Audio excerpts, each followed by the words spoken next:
Depois você vê aí os ventre e as coxas, que são aí de bronze, que tem aí o significado, então, o Império Grego, que o período de dominação do Império Grego foi de 331 a.C. a 146 a.C. Um império forte, dominador e que dominou até a cultura de todos os povos na sua época. Depois nós vemos aí pernas e pés, vamos ver o material, ferro e barro. Então o império aí é o Império Romano. O período de dominação vai de 146 a.C. até 476 depois de Cristo. Então veja só que esse Império Romano já iniciou, teve o seu final, mas acreditamos que ele vai voltar aí com os pés que falta aí. Então esses pés de ferro e barro, que nós vamos ver que ainda vai acontecer esse império, mas depois vem então uma pedra cortada sem auxílio de mãos que vai bater aí nessa estátua e vai destruir toda essa estátua, que vai quebrar todos esses impérios. Ele é mais importante, ele é superior a todos esses impérios. Quebra parte por parte, destrói tudo, significando exatamente o império de Cristo, o governo de Cristo sobre a terra, que é o milênio, 1000 anos Jesus governando sobre a terra. Nesse período, Satanás estará preso. Então lembre-se que é um período que muita gente vai nascer, muita coisa vai acontecer só de bom. Não vai haver mais armas sobre a terra, as armas serão transformadas em implementos agrícolas, né?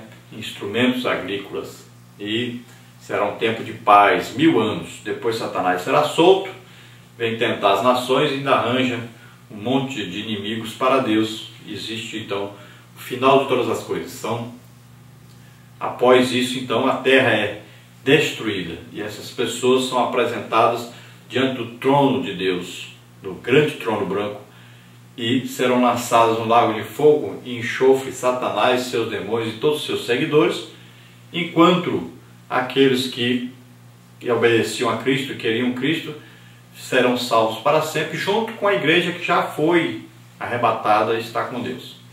Serão feitos então novos céus, nova terra, e iremos morar na nova Jerusalém. Glória a Deus, aleluia. Então no tópico 2 nós vamos ver a interpretação dos elementos materiais da grande estátua. Letra A aí, a cabeça de ouro, exemplificava o reino da Babilônia. Nabucodonosor a governou por 41 anos e a transformou no império mais poderoso da terra. Então veja bem que na estátua aí a cabeça de ouro significa então o império do rei Nabucodonosor, o império babilônico. Então veja só que é um império que dominou por 41 anos. Foi um império fortíssimo. E aí é considerado o principal, porque tem a cabeça de ouro aí, o principal. Começou como o império mais forte que já existiu. Ninguém acreditava que esse império um dia terminasse, mas teve o seu fim. Na letra B nós temos o peito e os braços de prata. Trata-se do império Medo-Pérsia. Os dois braços ligados pelo peito representam a união dos medos e dos persas. Então veja bem, esses dois povos aí, você vê sempre no mapa, os medos e os persas se uniram para poderem vencer o Império Babilônico. Não foi só um império que venceu o Império Babilônico. Tiveram que se juntar dois impérios e destruíram então o Império Babilônico, mas também tiveram o seu fim. Depois nós vamos ver aí o ventre e os quadris. Retrata o Império Grego. Foi Alexandre Magno que dominou o mundo inteiro, constituindo assim um dos impérios mais extensos na história da humanidade, até a sua morte prematura. Então vamos ver que esse período aí é um império muito importante, muito interessante, porque foi um império que mudou o mundo, principalmente na sua língua. O grego passou a ser falado no mundo inteiro. O dinheiro também grego passou a valer em toda parte do mundo. A cultura grega invadiu todo o mundo. Veja bem, que coisa interessante isso, importante isso. Por quê? Porque essa cultura grega prevaleceu até no tempo de Jesus Cristo. Era o Império Romano, mas a cultura grega era fortíssima em toda parte. o dinheiro grego era aceito em toda parte e a língua grega era falada em toda parte. Veja bem que até no tempo do apóstolo Paulo, isso ajudou, facilitou, porque todos poderiam entender o evangelho sendo pregado. Então, nos lugares, o evangelho era pregado em grego e todas as pessoas compreendiam, tanto os romanos compreendiam, como os gregos, como também os judeus, como toda parte em que se pregasse falando em grego, as pessoas entendiam. Seria hoje como o americano, né? A cultura americana está presente no mundo inteiro, o dólar vale no mundo inteiro e é um dinheiro aceito em qualquer parte do mundo. E a língua, o inglês, é falado no mundo inteiro. Qualquer lugar do mundo tem alguém que entende a língua inglês. Veja bem, é um tipo de domínio que existe e que quem inventou isso, quem criou isso foi Alexandre. Então, no tempo do Império Grego. Mas o Império Grego também teve o seu fim. Depois, aí na letra D, tem as pernas de ferro. Refere-se ao último império da história, o romano.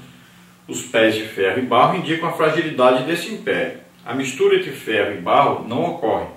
O Império Romano, por um lado, era poderoso, ferro, mas por outro, frágil e decadente, barro. Então, alguns entendem que aí as pernas de ferro são um império que já aconteceu, o Império Romano, mas os pés de barro e ferro, alguns entendem que ainda vai existir esse império, que será aí exatamente o reino do anticristo sobre a terra. Alguns entendem assim, outros não. Mas aqui na revista nós estamos vendo aí que então as pernas de ferro aqui são o Império Romano e diz aqui que os pés de ferro e barro significa a fragilidade, a divisão desse reino que se torna frágil, né? Então, comparando com o reino do Império Romano, né, no tempo desse império que já passou. Vamos ver que era a época dos Césares, né?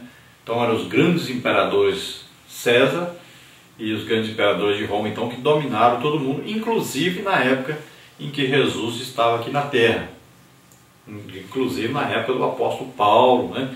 Na pregação, no início da pregação do Evangelho, que foi muito importante, porque as estradas do Império Romano conduziam as pessoas com facilidade, a todo mundo conhecido na época. O Império Romano fez com que cidadãos romanos tivessem livre acesso em toda parte. Paulo, por exemplo, era um cidadão romano, poderia pregar o Evangelho em qualquer parte, poderia entrar em qualquer cidade e pregar o Evangelho. Então houve aí uma porta aberta para o Evangelho devido a esse Império Romano dar essa facilidade, e a língua grega dá essa facilidade também de comunicação a todos. Então o Império Romano dominou e eles usaram a força de uma pequena espada chamada gladium para dominar as nações. E esse Império Romano trouxe grande desenvolvimento ao mundo inteiro através das suas estradas e através da sua cultura. E foi nessa época então que Jesus esteve aqui, e nós vamos ver que os romanos, eles castigavam os seus prisioneiros com chicotadas, né? Usavam chicotes com ossos na ponta ou esferas de metal na ponta. Eles crucificavam as pessoas. Então eles foram usados para cumprir exatamente a palavra de Deus e Jesus ser açoitado, depois crucificado. Tudo isso através desse Império Romano. Então veja só que houve o cumprimento da palavra de Deus nessa época. Jesus, o Messias, o Salvador, veio, viveu nessa época aqui no mundo e ele deu a vida por nós, morrendo na cruz, lá no Calvário.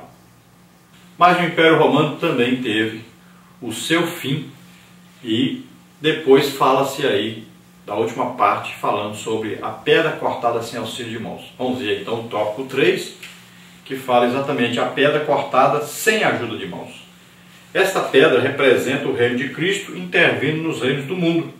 Cristo é a pedra cortada que desfará o poder mundial do anticristo, como está em Daniel 2,45, Salmos 118, 22, Zacarias 12, 3.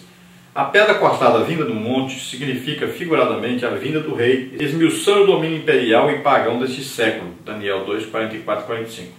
Cristo é quem regerá as nações para sempre. Então veja bem que aí diz que a pedra cortada sem auxílio de mãos.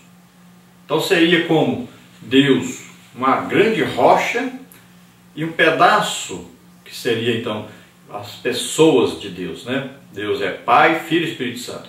Então Jesus, o Filho, é tirado para vir ao mundo para nos salvar. Então a pedra cortada sem auxílio de mãos, né?